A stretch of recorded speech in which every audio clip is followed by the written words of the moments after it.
The scent of pine and winter filled my lungs as I hurried through the forest, my threadbare cloak offering little protection against the biting cold. Moonlight filtered through bare branches, casting skeletal shadows across the snow-covered ground.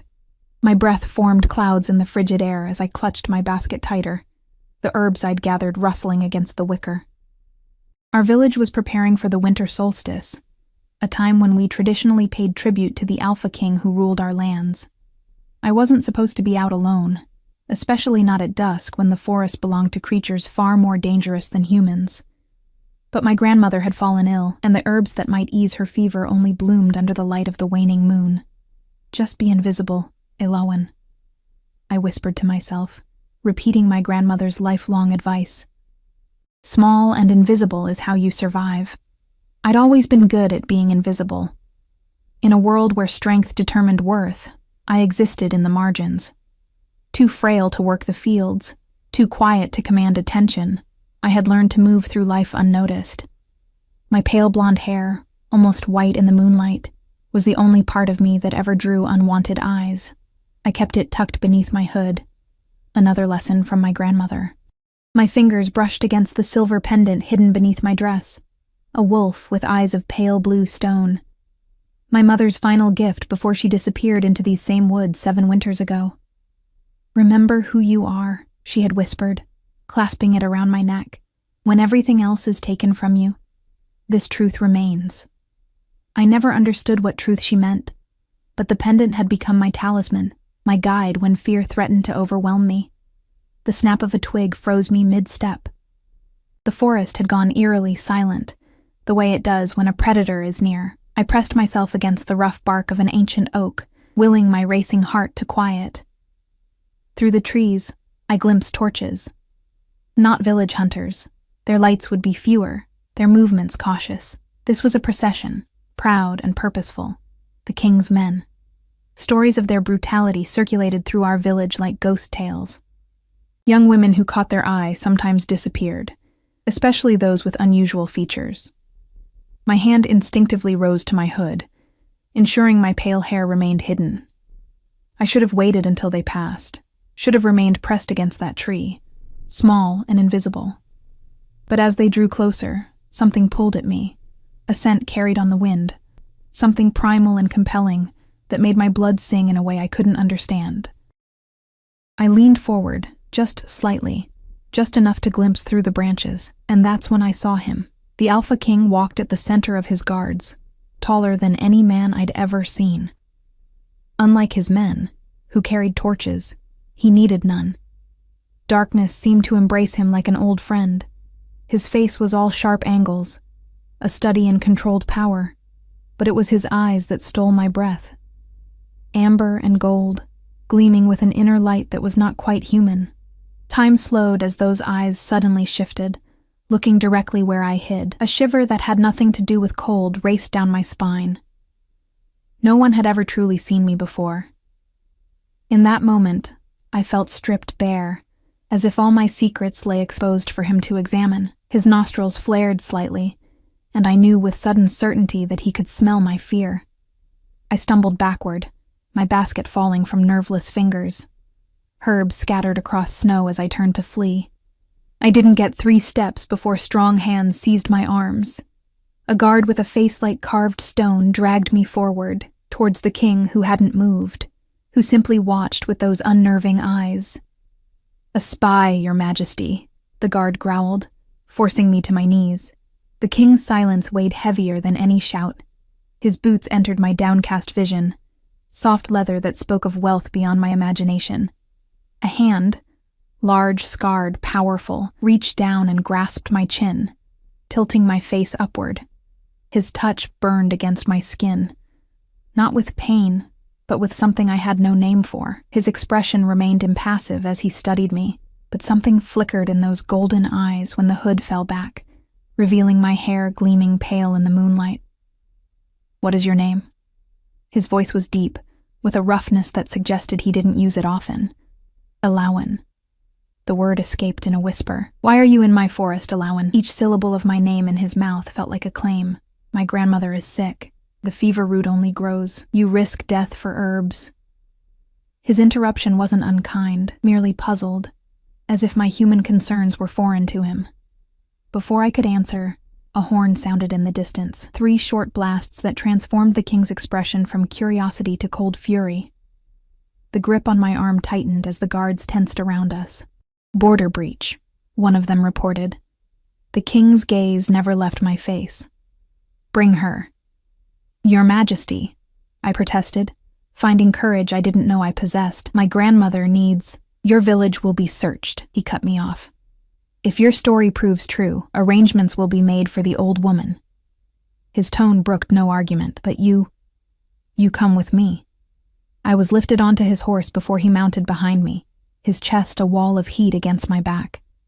His arm snaked around my waist, holding me securely as the horse began to move. The forest blurred around us as we rode, the king's men falling into formation. "Why?" I managed to ask, the word nearly lost to the wind.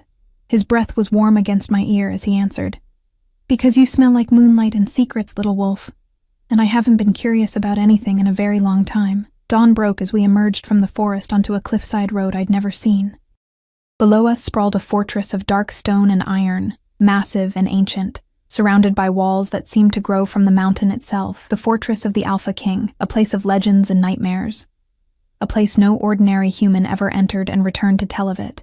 "Welcome to your new home, Eloan," the king said, and though I couldn't see his face, something in his voice sent another shiver through me. Possession, satisfaction, and underneath it all, a strange note that sounded almost like relief. The pendant beneath my dress grew warm against my skin as we descended toward the fortress gates. My grandmother's words echoed in my memory. "There are things about you that even you don't know, Eloan, truths hidden for your protection." Whatever those truths were, I feared I was about to discover them in the den of the Alpha King. As we passed beneath the towering gates, wolves howled from somewhere deep within the fortress. Not in alarm, but in welcome. And strangest of all, something inside me wanted to answer their call. The fortress was alive with movement as we entered the main courtyard. People, though something in their fluid grace made me question if they were entirely human, stepped aside as the king dismounted, their eyes downcast in deference. When he reached up to lift me from the horse, I flinched involuntarily. A slight furrow appeared between his brows, the first crack in his impassive mask. "I won't hurt you," he said, his voice low enough that only I could hear. His hand spanned my waist as he set me on my feet, lingering a moment longer than necessary.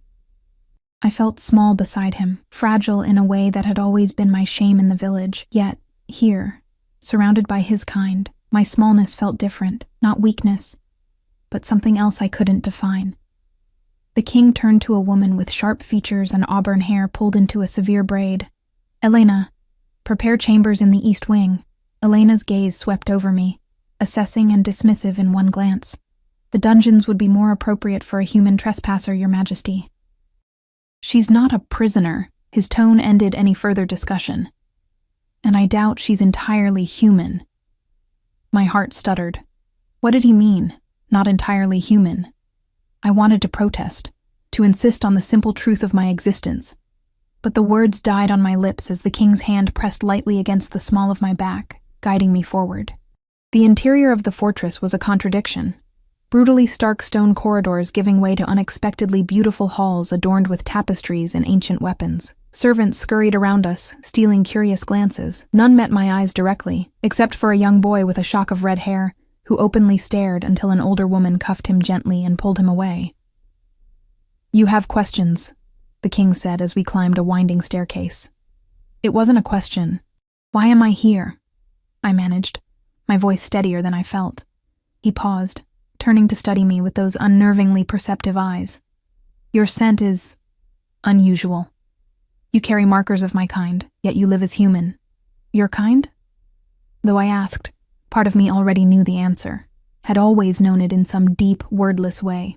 The stories whispered in the village, the warnings about the forest, the reason we paid tribute each winter. "Shifters," he said simply. "Wolves." The word settled between us, heavy with implication. My pendant burned against my skin, as if responding to the truth spoken aloud. "I'm not—" I began, but he silenced me with a look. You may not shift, but the blood runs in you. Diluted, perhaps, but present. His head tilted slightly. You didn't know. It wasn't a question, but I shook my head anyway. My grandmother raised me. My mother disappeared when I was young. My father, I never knew him. Something flashed in his eyes, recognition or suspicion. I couldn't tell. What was your mother's name? Lyrian, I answered, watching his face carefully. No reaction. Whatever he might have suspected remained hidden behind that controlled exterior. We reached a door of dark, polished wood. The king pushed it open, revealing chambers more luxurious than any I had ever seen. A massive bed with furs and silken coverings dominated one wall. A fire already burned in the hearth, casting warm light over comfortable seating and a table laden with fruit and bread. Rest, he said. Bathe. Eat. Elena will bring suitable clothing. He gestured to a door I hadn't noticed. There's a bathing chamber through there. I remained frozen at the threshold, overwhelmed and suspicious. And then what happens to me? For the first time, something like amusement touched his features. Then, little wolf, we discover who you really are. He turned to leave, but paused when I called out, You haven't told me your name. The boldness of my own question surprised me.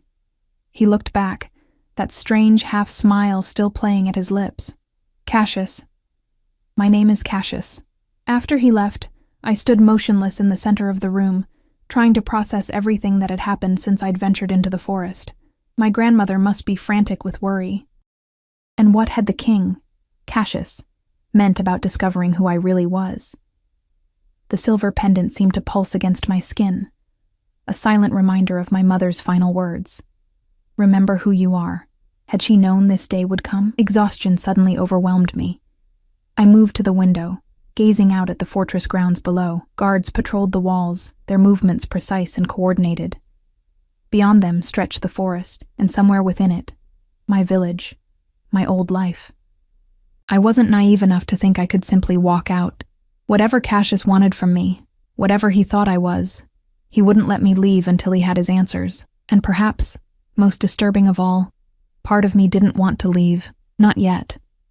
The same inexplicable pull I'd felt in the forest lingered, a curiosity about this place and these people who might hold the key to mysteries I'd never known were mine. The bathing chamber contained a sunken tub, already filled with steaming, scented water. I shed my dirty clothes and slipped in, letting the heat ease my aching muscles. As dirt and fear washed away, I began to think more clearly. I wasn't powerless here. I had my wits, my knowledge of herbs and healing, skills honed by years helping my grandmother tend to the village sick, and I had the advantage of being underestimated, something I'd turned to my benefit many times before. By the time Elena arrived with clothing, I had formed at least the beginning of a plan. I would learn everything I could about this place, about Cassius, about what they thought I was. Knowledge was its own kind of power. The garments she brought were finer than anything I'd ever worn. A dress of deep green that brought out the color of my eyes, soft leather boots, and undergarments of a material so fine it felt like wearing nothing at all. The king requests your presence at dinner, Elena said, her tone making it clear this was a command, not an invitation. I'll return to escort you when it's time. After she left, I explored my chambers more thoroughly. The window was too high for escape, and I suspected the door was guarded, even though Cassius had insisted I wasn't a prisoner. A bookshelf against one wall held volumes in languages I couldn't read, their spines adorned with strange symbols that seemed to shift when I looked at them directly. As the light outside began to fade, I steeled myself for the evening ahead. Cassius clearly thought I was something special, something like him. I would let him believe that, encourage it even, until I understood enough to negotiate my return home. Elena returned as promised, leading me through corridors and down a grand staircase to a dining hall where a long table was set for many guests. At its head sat Cassius, transformed from the forest warrior I'd first seen. He wore formal attire now, a deep blue tunic embroidered with silver threads that caught the light from dozens of candles. His dark hair was pulled back, accentuating the sharp angles of his face. All conversation ceased when I entered. Dozens of eyes turned to assess me, some curious, others openly hostile. I fought the urge to shrink back, to become invisible as I always had. Instead, I straightened my spine and lifted my chin, meeting their stares with a calmness I didn't feel. Cassius stood, a subtle signal that sent the entire room rising to their feet. My honored guests, may I present Elowen, our special visitor from the northern village. He gestured to an empty seat at his right hand. The placement wasn't lost on me, nor, judging by the whispers that erupted, on anyone else present. This was a position of honor, of significance. As I walked toward him, I felt the weight of a particular gaze. A woman seated near Cassius watched me with undisguised contempt. Beautiful in a cold, severe way, with raven hair and eyes like chips of ice, she wore a dress of blood red that seemed designed to draw attention. Seraphina. Cassius acknowledged her with a nod before turning back to me. My advisor's daughter, and a member of my council. The way he said it suggested I should understand the significance. I didn't. But I recognized a threat when I saw one. Seraphina's eyes narrowed as I took my seat. How unusual, she said, her voice honey-sweet with underlying venom. To have a human at the high table, and during such troubled times. Troubled times? I asked before I could stop myself. Cassius's hand came to rest on mine, a warning touch. Border disputes. Nothing for you to concern yourself with. But surely our guest should know why she was brought here, Seraphina pressed, leaning forward. The prophecy speaks of... Enough. One word from Cassius, spoken softly but with unmistakable authority, silenced her instantly. The temperature in the room seemed to drop several degrees. The feast began, servants bringing course after course of foods more exotic than any I'd ever tasted. Conversation resumed around us, but I noticed how everyone carefully avoided the topic Seraphina had tried to broach. What prophecy? I asked Cassius quietly, when the general attention had shifted elsewhere. His golden eyes studied me over the rim of his goblet. Old stories. Superstitions.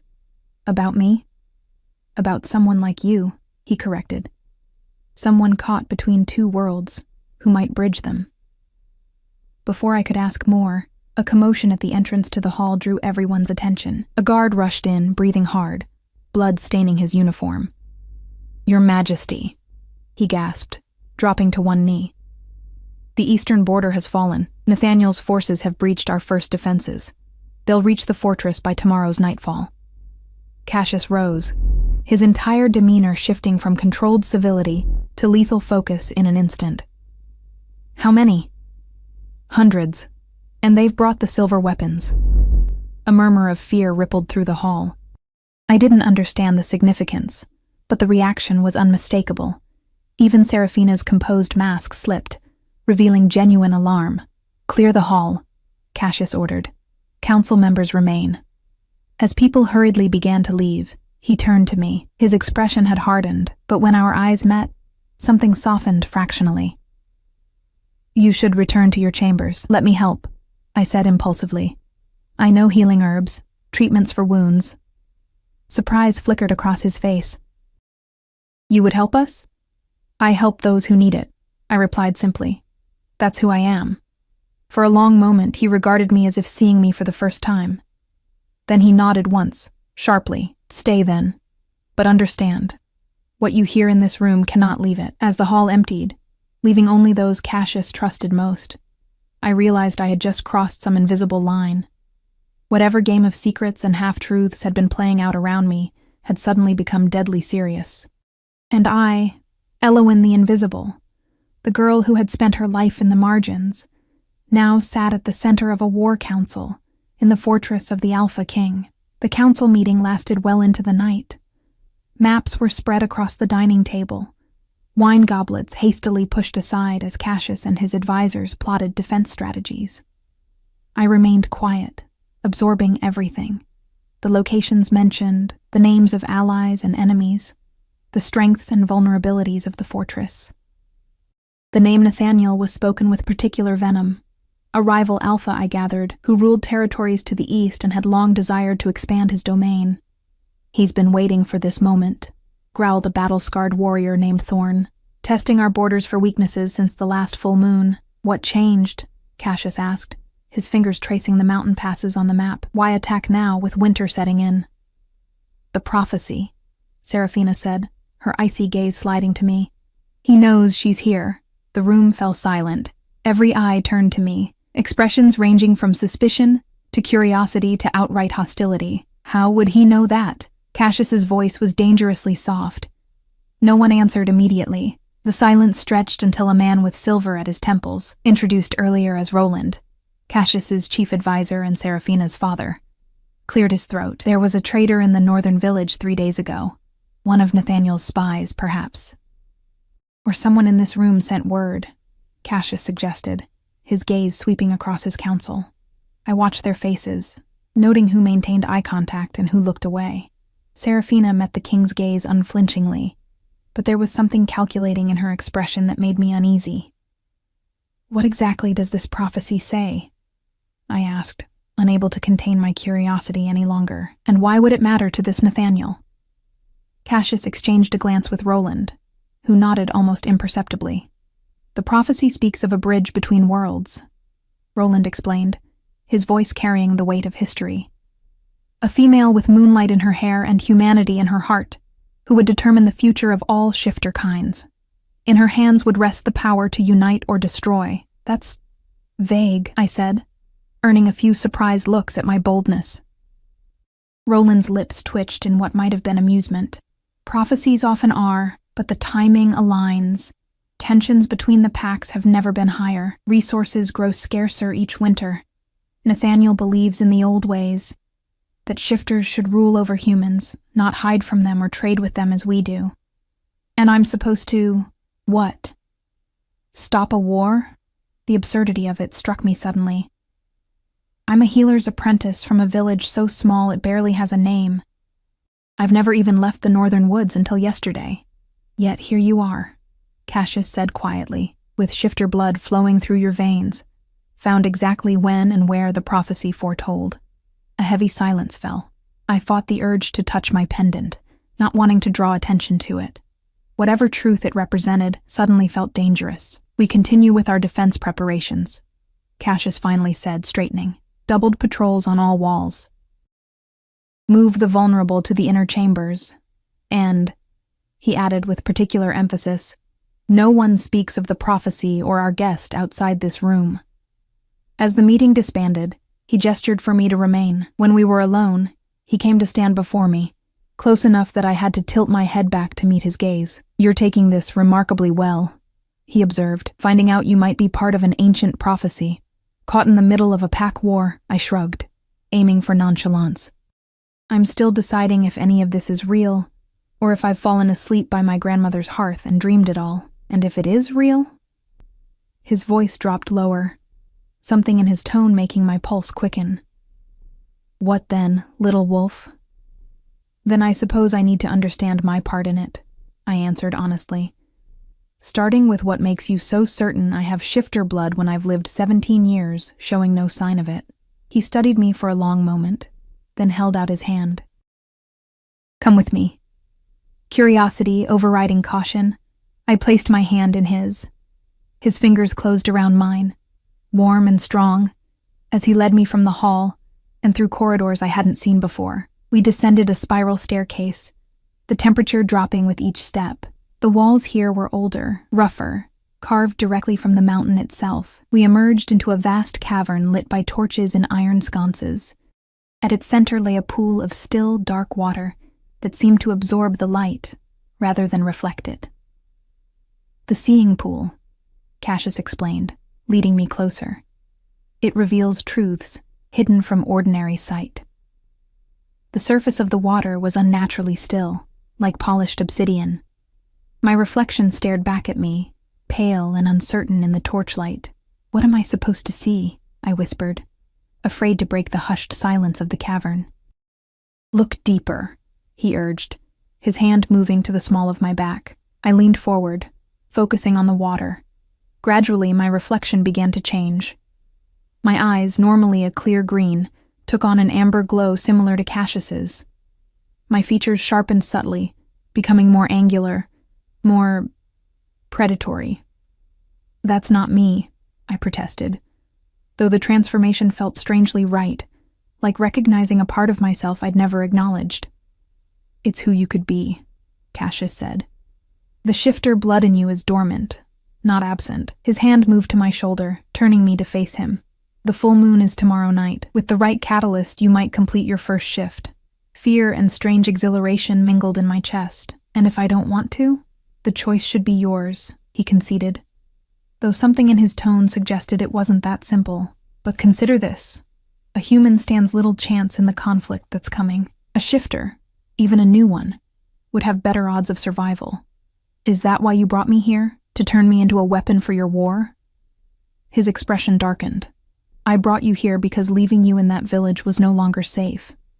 For you or for them. He gestured back to the pool. Look again. Reluctantly, I turned. The water's surface rippled, though there was no breeze in the cavern. New images formed. My village in flames, people running in terror as wolf-like creatures tore through the streets. Among them, a massive black wolf with eyes like ice directed the slaughter. Nathaniel? I guessed, my voice barely audible. Cassius nodded grimly. If he believes you're the one from the prophecy, he'll leave nothing standing to find you. Your village was spared only because we reached you first. The weight of responsibility settled over me like a physical burden. All those lives, my grandmother, the children I'd helped deliver, the elders whose aches I'd eased with poultices, all depending on choices I didn't understand and powers I didn't know how to control. How do I stop this? I asked, straightening my spine. For the first time, Cassius looked uncertain. I don't know. The prophecy doesn't specify. It only says the bridge between worlds will either unite the packs or destroy them. Helpful, I muttered sarcastically. To my surprise, a low chuckle escaped him. Indeed, the ancestors weren't known for their clarity. Our eyes met over the seeing pool, and something shifted between us, a recognition, perhaps, that we were both caught in events larger than ourselves, doing our best to navigate treacherous waters. Rest tonight, he said finally.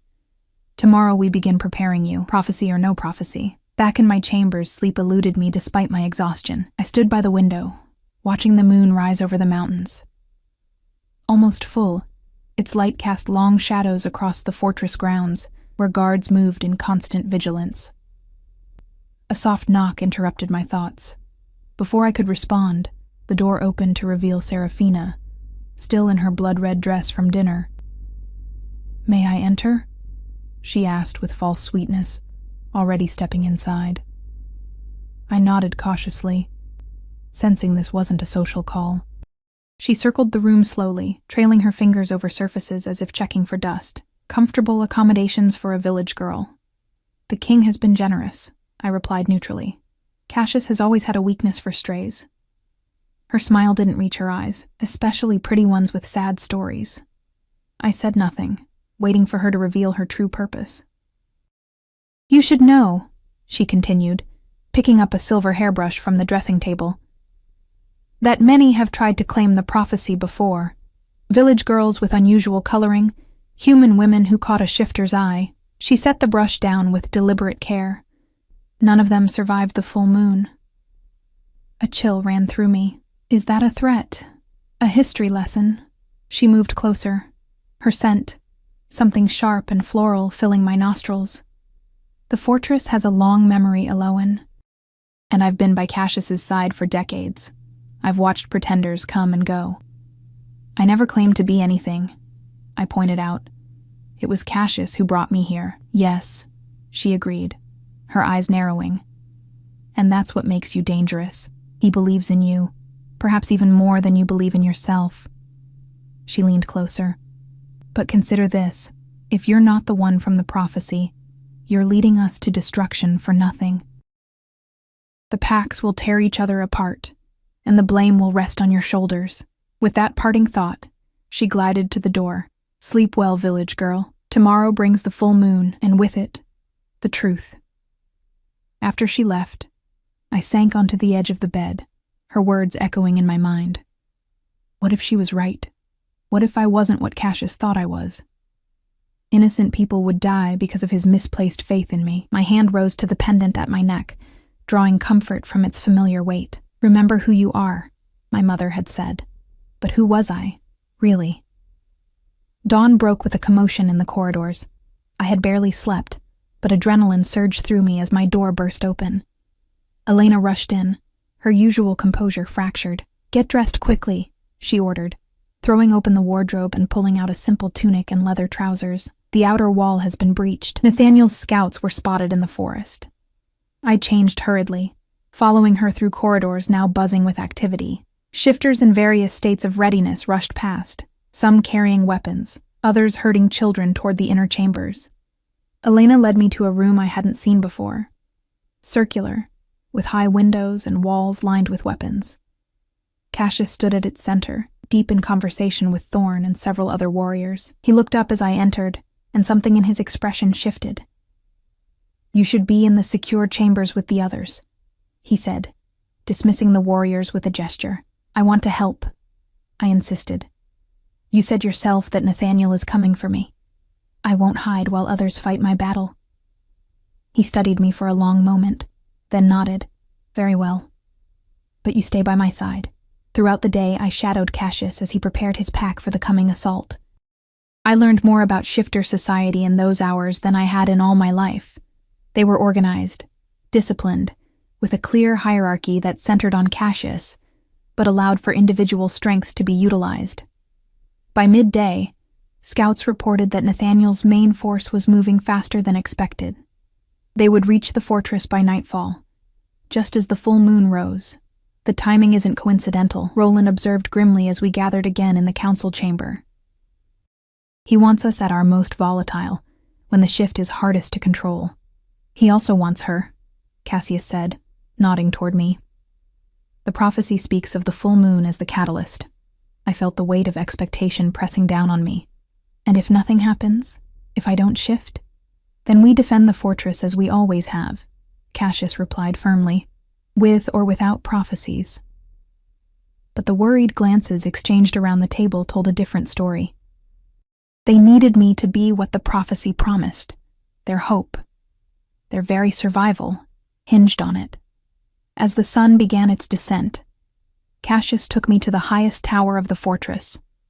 From there, we could see across the valley to the forest's edge where, even now, shadows moved among the trees, Nathaniel's advance forces taking position. "Are you afraid?"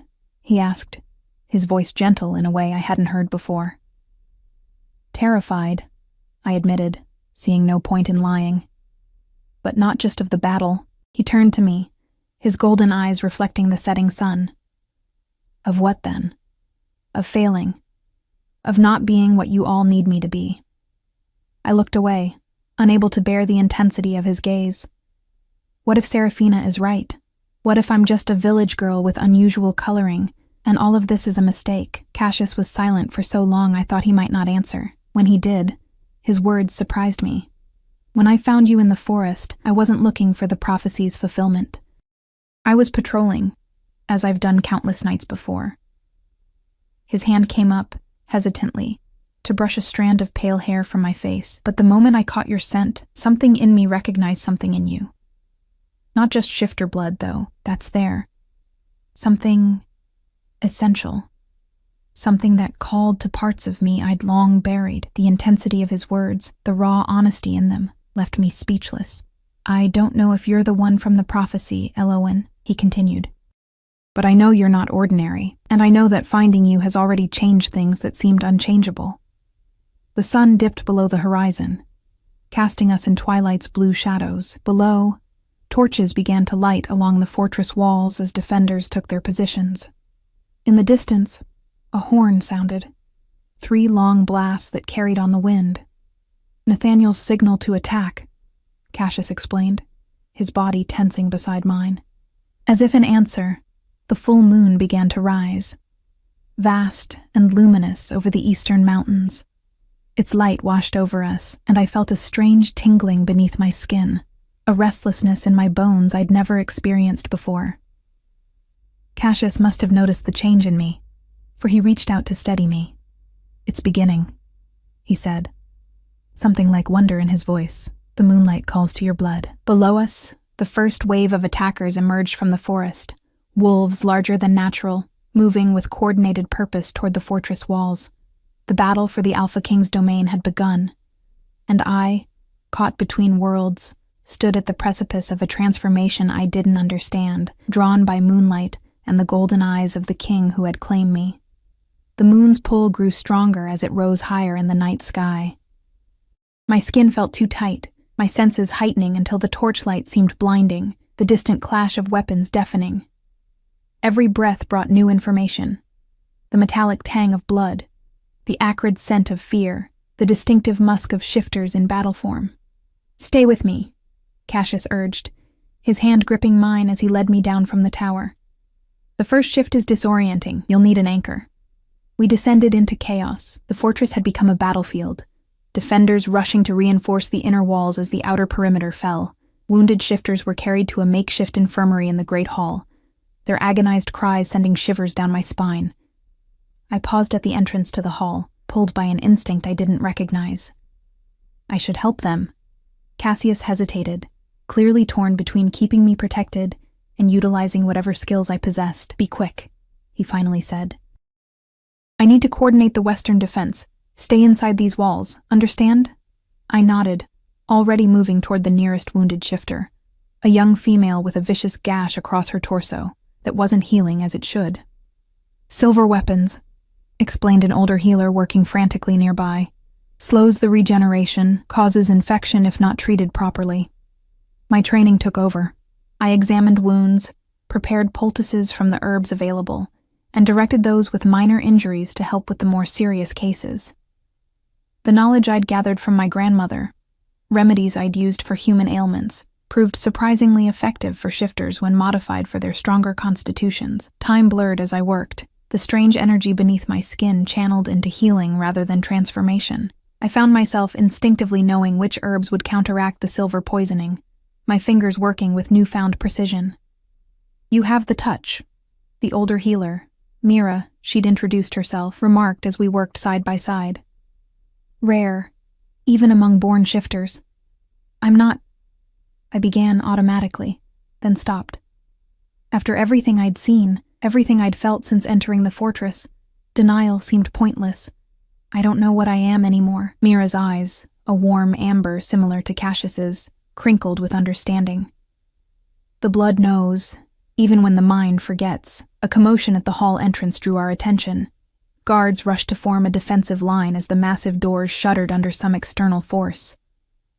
"They've breached the inner courtyard," someone shouted. Mira thrust a leather satchel into my hands. "Take these to the eastern passage. There's a hidden chamber where the children and elders are sheltered."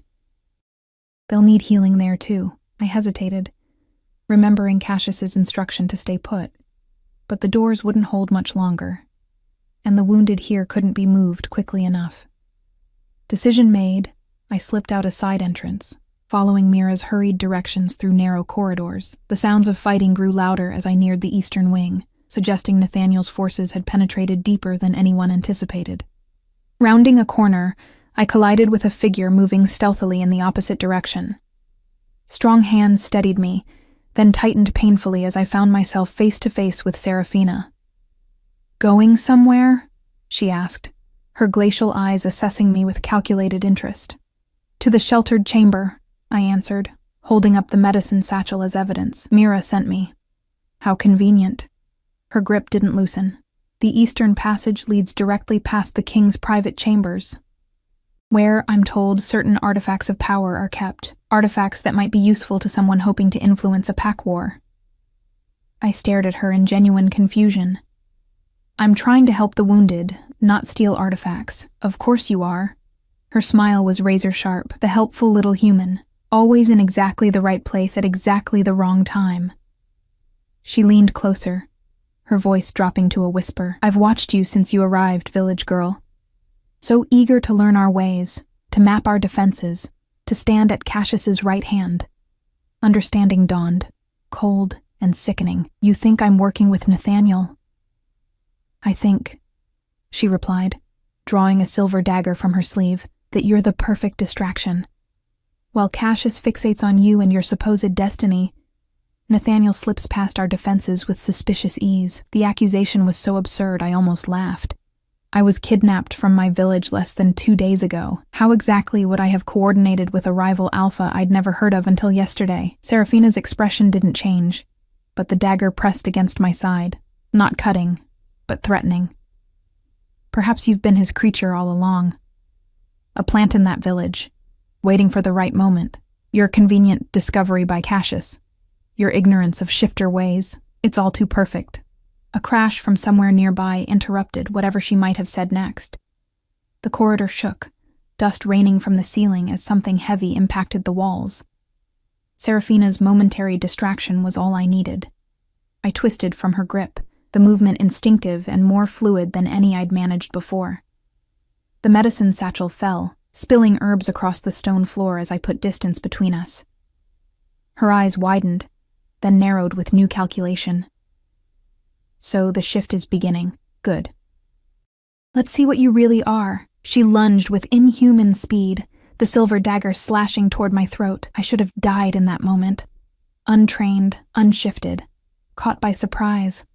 But something else moved through me, ancient instinct, blood memory, the call of the full moon overhead. I ducked with impossible quickness, my body responding to commands I hadn't consciously given.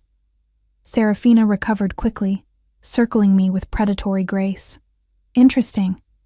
You move like one of us, but without the full shift, you're still just prey. She attacked again, her movements blurring with speed. This time her dagger caught my arm, opening a shallow cut that burned like fire, silver's effect on shifter blood. Pain sharpened my focus. As she prepared another strike, I saw what I hadn't before, the subtle telegraphing of her movements, the fractional shift of weight that preceded each attack.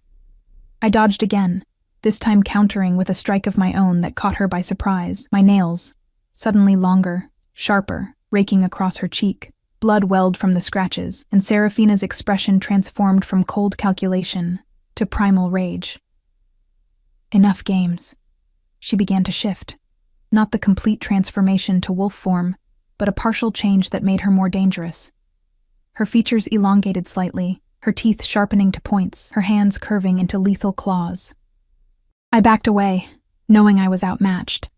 Whatever changes were happening in me, they weren't happening fast enough to save me from a born shifter intent on murder. Serafina! The voice, Cassius's voice, cracked like thunder down the corridor. She froze, her body caught mid-shift. Slowly, she turned to face her king, who stood watching us with barely contained fury radiating from every line of his powerful frame. Explain, he commanded, the single word vibrating with authority. Serafina straightened, her features smoothing back to human, though her eyes remained unchanged. Predator's eyes, cold and assessing. I caught her sneaking toward your chambers, Your Majesty. Given the suspicious timing of the attack coinciding with her arrival, I thought it prudent to investigate. By attacking someone under my protection? Cassius asked, his tone deceptively quiet. I was defending the pack, she insisted, as is my duty. Cassius's gaze shifted to me, taking in the bloody cut on my arm, the defensive posture I still maintained. Something in his expression softened fractionally. Your duty, he said, returning his attention to Serafina, is to follow my commands. I ordered the eastern passage secured 10 minutes ago. Yet here you are, nowhere near your post. For the first time, uncertainty flickered across Serafina's perfect features. I was patrolling for intruders. You were pursuing your own agenda, Cassius cut her off, as you have been since Eloan arrived. The tension between them crackled in the air, years of complex history evident in the way they faced each other. I sensed there was more to their relationship than advisor and king. Something personal, perhaps even intimate at one time. Go to your post, Cassius finally ordered. We'll discuss this after the battle is won. For a moment, I thought she might refuse. Her eyes darted between us, calculations running behind that icy gaze. Then she bowed, a gesture so minimal it bordered on insubordination.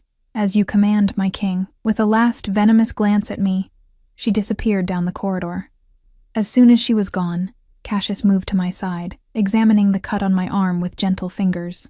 Silver, he murmured, his expression darkening. She meant to kill you. She thinks I'm working with Nathaniel. I explained, wincing as he probed the wound, that I'm some sort of spy or saboteur. Serafina sees threats everywhere, he said, tearing a strip from his tunic to bind my arm. Especially in those she perceives as rivals. Rivals for what? His eyes met mine, something unspoken passing between us. For influence. For position. He paused, his hand stilling on my arm. For me. The admission hung in the air, fraught with implications I wasn't ready to examine. Before I could respond, another crash shook the fortress, this one closer and more violent than before. "We need to move," Cassius said, his tone shifting back to the Alpha King. "The battle goes poorly. Nathaniel brought more forces than we anticipated, and they're using the silver weapons with precision, targeting our strongest fighters." "The sheltered chamber," I began, remembering my original mission, "is already compromised," he finished grimly. "We're evacuating through the mountain tunnels." Horror washed over me, the wounded in the great hall, being moved as we speak. He took my hand, his grip firm but gentle. "But there's something we must do first." He led me through passages I hadn't seen before. Deeper into the heart of the fortress, we descended stairs carved directly into the mountain, the air growing cooler and heavy with the scent of earth and old stone. "Where are we going?" I asked, as the sounds of battle faded behind us. "To the heart chamber," he replied. "The sacred space where alphas have communed with their wolves for generations." We emerged into a cavern similar to the one housing the seeing pool, but smaller, more intimate. At its center stood a circle of standing stones, each carved with symbols that seemed to glow faintly in the darkness. Moonlight streamed through an opening in the ceiling, creating a perfect circle of silvery light in the center of the stone ring. "The full moon is at its apex," Cassius said, his voice taking on a ceremonial quality. "If you're going to shift, it will be now. In this place of power, fear and anticipation warred within me. What if I can't? Then we find another way." His hands came to rest on my shoulders, warm and steady. "But I believe in you, Elowen, not because of a prophecy, but because of what I've seen in you since you arrived. Courage, compassion, strength you don't yet recognize." He guided me to the center of the stone circle, where the moonlight fell most directly. Then, to my surprise, he stepped back, leaving me alone in the pool of light. "I can't do this for you," he explained, seeing my confusion. "The first shift must come from within, a recognition and acceptance of your true nature." As the moonlight bathed me, the strange sensations I'd been experiencing intensified. My skin prickled, my bones ached, and my vision sharpened until I could see details in the darkest corners of the cavern. "What do I do?" I asked, my voice sounding strange to my own ears. "Listen to your blood," Cassius instructed. "Feel the call of your ancestors. Remember who you are." My mother's words echoed in his. The pendant at my throat grew warm, almost hot against my skin. I pulled it out, letting it catch the moonlight. The blue stone eyes of the wolf seemed to glow from within. "That pendant," Cassius said softly, recognition in his voice. "Where did you get it?" "My mother gave it to me before she disappeared." I closed my hand around it, drawing strength from its familiar contours. It was her final gift. Something shifted in Cassius's expression. Surprise, then a dawning realization that transformed into wonder. "Lyrienne," he whispered.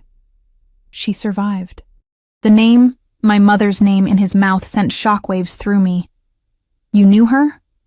Before he could answer, the cavern door burst open. Thorn stumbled in, bloody and battered, supporting a barely conscious Roland. "My king," he gasped. "The fortress is lost. Nathaniel's forces have breached the inner sanctum. He comes for the girl." Cassius's face hardened into the mask of the Alpha King once more. "How long?" "Minutes," Thorn replied grimly. "The last defenders buy us time with their lives." Roland, rousing slightly, reached out a trembling hand. "The tunnels, sealed by betrayal." "Serafina," I guessed, the pieces falling into place. "She's been working with Nathaniel all along." Cassius's growl was barely human, rage transforming his features. "Get Roland to the escape path behind the altar stone," he ordered Thorn. "I'll hold them here."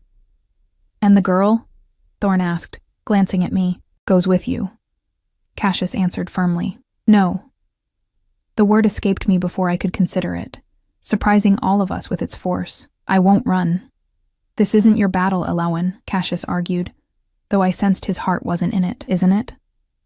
I stepped out of the moonlight, feeling its power still coursing through me. Nathaniel is coming for me. The prophecy centers on me, and if there's any chance I can prevent more bloodshed, I have to try. Thorn looked to Cassius, awaiting his command. The king studied me for a long moment, conflict evident in his golden eyes. Then, slowly, he nodded. Take Roland to safety, he told Thorn. We'll hold the heart chamber as long as we can. As they disappeared through a concealed door behind the altar stone, Cassius and I faced the main entrance together. The sounds of fighting grew closer. Shouts, growls, the clash of weapons. Whatever happens, Cassius said quietly, know that finding you was worth it all. He began to shift then, his transformation fluid and controlled despite the crisis surrounding us. His body elongated, muscles rippling beneath skin that darkened and sprouted thick fur. Within moments, where the man had stood, a massive wolf now crouched, silver black in coloring, with golden eyes that remained unmistakably Cassius. The pendant burned against my skin, and with it came a certainty I couldn't explain. I stepped back into the pool of moonlight, embracing its power rather than fighting it. Remember who you are, I whispered to myself, my mother's words becoming my mantra. The door to the heart chamber exploded inward in a shower of wood and stone. Through the dust stepped a man who could only be Nathaniel, tall and powerfully built, with eyes like chips of ice and an aura of barely contained violence. Behind him came Seraphina, her face alight with triumph, and a dozen shifters in various stages of transformation. The prophecy child, Nathaniel said, his voice deceptively soft as he regarded me. At last. Cassius, in wolf form, positioned himself between us, a growl rumbling from deep in his chest. Nathaniel smiled, the expression never reaching his cold eyes. Stand aside, Cassius. The girl belongs to me now, as does your kingdom. He gestured expansively. Your fortress falls. Your pack scatters. The prophecy will be fulfilled under my guidance, not yours. As he spoke, more of his soldiers poured into the chamber, surrounding us. Cassius's growl intensified, his powerful body tense to spring despite the overwhelming odds. The moonlight seemed to pulse around me, my skin burning with energy that demanded release. The pendant at my throat glowed with an inner light of its own, responding to something in the chamber, or in me. The choice was always mine, I said, the words coming from somewhere deep and instinctual. Not yours, not Cassius's, mine. Nathaniel's smile faltered. What choice, little human? Whether to unite or destroy? I stepped forward, placing a hand on Cassius's massive shoulder, drawing strength from his solid presence. The prophecy isn't about who possesses me. It's about what I choose to become. The pendant flared brighter, and with it, something inside me ignited, ancient blood awakening to its true potential. Pain lanced through every cell as my body began to change, not fighting the transformation but surrendering to it. I fell to my knees as bones reshaped, muscles stretched, and senses expanded beyond human limitations. Unlike Cassius's controlled shift, mine was raw and primal, the first awakening of powers long dormant. The last thing I saw before my vision changed completely was Nathaniel's expression of shock transforming to fear, and Seraphina backing away, as if confronted by something she had never truly believed possible. Then the human part of me receded, and something older, wilder, took its place, a creature of moonlight and secrets. Just as Cassius had named me from the beginning, the world transformed through new eyes. Colors intensified, scents separated into complex layers of information, and sounds revealed stories written in the air. My body felt both lighter and more powerful, responding with fluid grace to commands I hadn't consciously given. I had shifted, not into an ordinary wolf, but something rarer. My fur was pale as moonlight, my eyes retaining their human green, rather than taking on the amber or gold common to shifters. The pendant that had hung around my human neck had somehow merged with my wolf form, its blue stone now a mark upon my chest, glowing with inner light. Nathaniel recovered from his shock quickly, cold calculation replacing surprise. The moon bridge. he breathed, using a term I somehow understood, an ancient name for shifters who could maintain human consciousness even in wolf form. The prophecy speaks true. He gestured sharply to his soldiers. Take her alive. Kill the alpha. As they moved to obey, Cassius leaped forward, a silver-black blur of lethal intent. He took down 2 attackers before they could react, his experience evident in every calculated movement. But there were too many, and the silver weapons they carried gleamed ominously in the moonlight. I should have been terrified, should have felt lost in this new form. Instead, knowledge flowed through me, not learned, but remembered, as if my blood carried memories older than my conscious mind. I moved to Cassius's side, our bodies falling naturally into complementary positions. Where he was power and aggression, I was speed and agility. Together, we created a defensive formation that kept Nathaniel's soldiers at bay, despite their superior numbers. Impressive, Nathaniel commented from beyond the fray, content to let his subordinates take the risks, but ultimately futile. The fortress has fallen. Your remaining pack members flee or submit. This resistance only delays the inevitable. As he spoke, more of his soldiers poured into the chamber, tightening the circle around us. Cassius pressed closer to my side, his intent clear even without words. He would die before letting them take me. Serafina hung back, her expression conflicted as she watched her betrayal unfold. When our eyes met across the chamber, something passed between us, not forgiveness, but recognition. She had made her choice believing she was securing her own survival. Now, seeing Nathaniel's cold-blooded calculation, doubt had begun to creep in. Enough games, Nathaniel snapped, impatient with the stalemate. He stepped forward, shifting as he moved, his wolf form massive and white as snow, with those same ice-blue eyes that promised no mercy. The fight that followed was brutal and swift.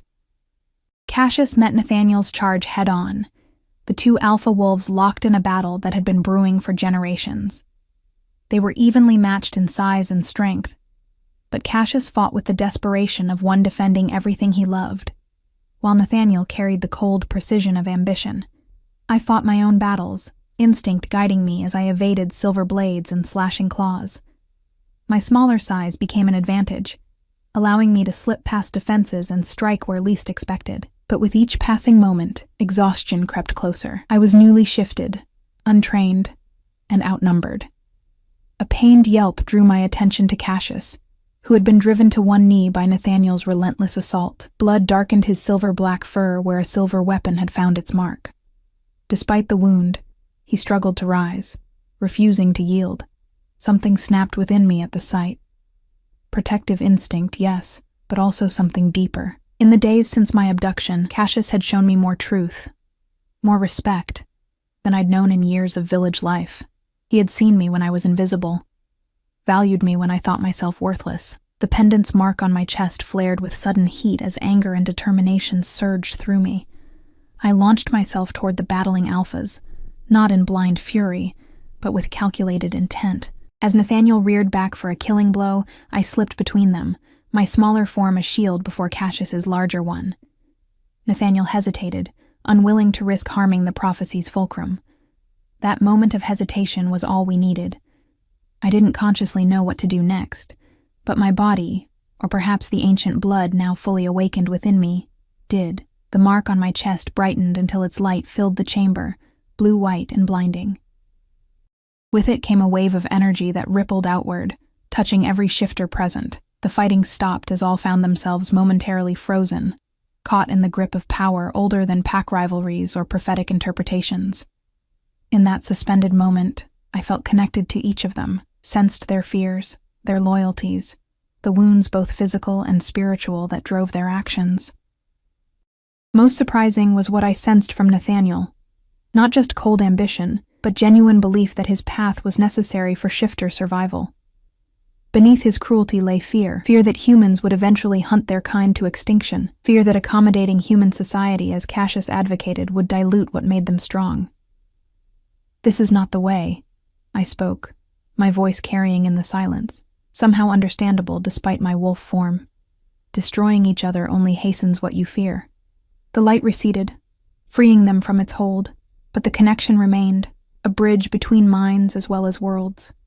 Even Nathaniel seemed shaken by what had transpired, his wolf form less certain in its stance. "What are you?" he asked, the question stripped of its earlier menace. I shifted back to human form, the transformation smoother than the first, leaving me standing bare but unashamed in the center of the heart chamber. The pendant returned to its physical form, hanging between my collarbones, still glowing softly. "I am what both of you needed," I answered, looking between him and Cassius, who had also returned to human form, his wounded shoulder still bleeding sluggishly. "Not a weapon for either side, but a reminder of what you once shared." Understanding dawned in Cassius's eyes. "The original pacts," he said softly. "Before the divisions." I nodded, knowledge continuing to flow from some ancient source. Shifters and humans weren't always separated, nor were the pacts divided against each other. There was a time when balance existed, when those with my bloodline served as intermediaries, bridges between worlds. "Fairy tales," Nathaniel scoffed, though with less conviction than before. "The strong survive. The weak submit or perish. That is nature's law." "Is it?" I challenged. "Look around you. Your strength has won you a broken fortress, a resentful populace, and enemies who will never stop fighting. How long before another rises to challenge you, using the same justification? How is that survival?" Seraphina stepped forward, her calculating mind already adapting to the shifting landscape of power. "The girl speaks truth," she said, addressing both alphas.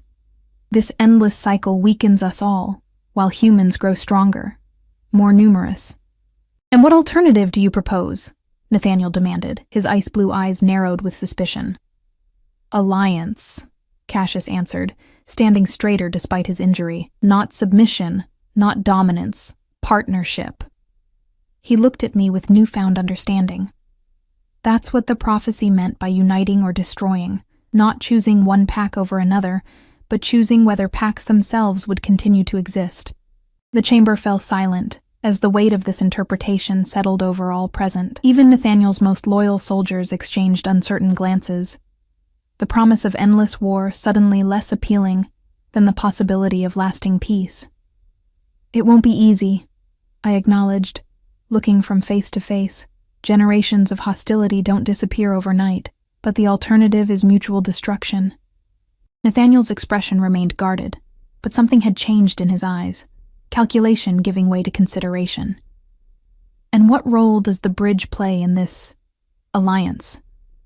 "The same role we always played," I answered, the plural coming naturally as I acknowledged the legacy I'd inherited. Mediator, healer, reminder of what binds rather than divides. Dawnlight began to filter through the opening in the ceiling, replacing the full moon's glow. With it came reports from above. The fighting had ceased as word spread of what had occurred in the heart chamber. Shifters from both packs waited in uneasy truce for their alpha's next commands. What followed was not a simple surrender or an immediate brotherhood. Nathaniel remained proud, suspicious, reluctant to abandon generations of belief. Cassius, though more open to change, harbored justifiable anger over the attack and the lives lost. But the seed had been planted, a possibility neither had truly considered before. As the sun rose fully, casting long shadows across the ancient stone circle, provisional terms were negotiated. Nathaniel would withdraw his forces. A council would be formed with representatives from both packs to address long-standing grievances. And I would remain, not as prisoner or prize, but as the bridge promised by prophecy. "You'll stay, then?" Cassius asked when we finally had a moment alone, his voice carefully neutral despite the hope evident in his eyes. "I need to check on my grandmother first," I replied. "Ensure she's safe. Explain what's happened." I met his gaze steadily. "But yes, I'll return. This is where I belong. Where I've always belonged, though I didn't know it." His hand found mine, warm and certain. "I knew from the moment I caught your scent in the forest. Not because of prophecies or politics, but because something in me recognized something in you. The truth my mother wanted me to remember," I said softly. "Lyrian was from my pack originally," Cassius explained, confirming what I'd begun to suspect. "She disappeared during a border dispute with Nathaniel's father. We thought her dead, but she must have escaped to your village, hiding her nature to protect you. So many pieces falling into place. My mother's warnings, my grandmother's careful lessons in invisibility, the pendant that had guided me home to a place I'd never known. I wasn't caught between worlds. I was meant to bridge them. In the weeks that followed, much changed. I journeyed to my village with a small honor guard, finding my grandmother anxious but unharmed. Explaining what I was proved easier than expected. She had known all along, helping my mother keep me safe until the time was right. She chose to remain in the village, too set in her human ways to adapt to life among shifters. But she blessed my decision to return to the fortress, recognizing that I had found my purpose.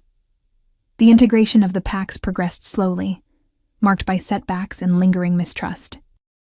Serafina, ever the survivor, found ways to make herself valuable in the new order, though neither Cassius nor I ever fully trusted her again. Nathaniel maintained his own territory, but participated in the council, his pragmatic nature eventually accepting the benefits of alliance over endless conflict. And Cassius and I, we grew closer as seasons turned, our bond deepening from mutual respect to something neither of us had dared hope for. The Alpha King, who had kidnapped me believing I might be the key to his survival, discovered instead that I was the key to his heart. On the anniversary of my first shift, we stood again in the heart chamber, this time surrounded by members of both packs in peaceful celebration. As Cassius took my hand before witnesses, formally recognizing me as his mate and equal, I felt my pendant warm against my skin, my mother's blessing from wherever she had gone. I had been kidnapped by a ruthless Alpha King, taken from everything familiar and thrust into a world of power and danger. But in losing my old life, I had found my true self, not a village girl hiding in shadows, but a bridge between worlds, strong in ways I'd never imagined. And in the process, I had indeed stolen the heart of the king who had claimed me, just as he had stolen mine.